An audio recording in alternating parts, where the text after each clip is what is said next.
لیکن ایسی چیزیں جو ریگولائز کرنا ممکن ہے، جس کے ذریعے لاکھوں لوگوں کے گھروں پر جو چھتیں موجود ہیں اس کو بچا سکیں، یہ میں سمجھتا ہوں ہم سب کی ذمہ داری ہے۔ یہ کوئی کہے گا جی میں نے غلط کیا ہے انہوں نے نہیں کیا، یا میں یہ کوئی انہوں نے کیا میں نے نہیں کیا، ہر دور میں لوگوں نے غلط کیا ہوگا۔ میں تو کہہ رہا ہوں کہ اس قرارداد میں ڈال دیجئے کہ سرکاری افسروں کے ساتھ ساتھ جن سیاسی لوگوں نے غلط کیا ان کو بھی سزائیں دیں، آپ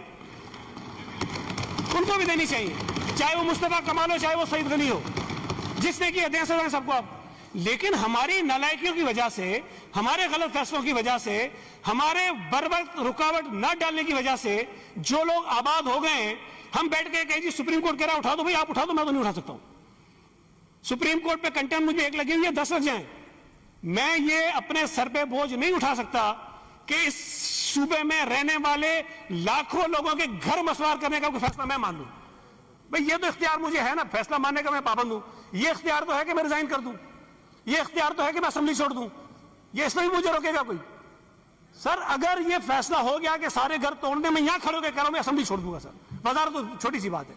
میں نہیں کر سکتا ایسے اسمبلی میں بیٹھ کے لوگوں کی نمائندگی جہاں میں ان کی چھتوں کو نہیں بچا سکتا ہوں، جہاں میں ان کے گھروں کو نہیں بچا سکتا ہوں، صرف اس لیے کہ جی سپریم کورٹ کا فیصلہ ہے۔ فیصلہ سر آنکھوں پر جو عمل درآمد کرا سکتا ہے وہ کرا لیجئے، ہمارے بس کی بات نہیں ہے کہ ہم یہ عمل درآمد کرا سکیں۔ بہت شکریہ سر۔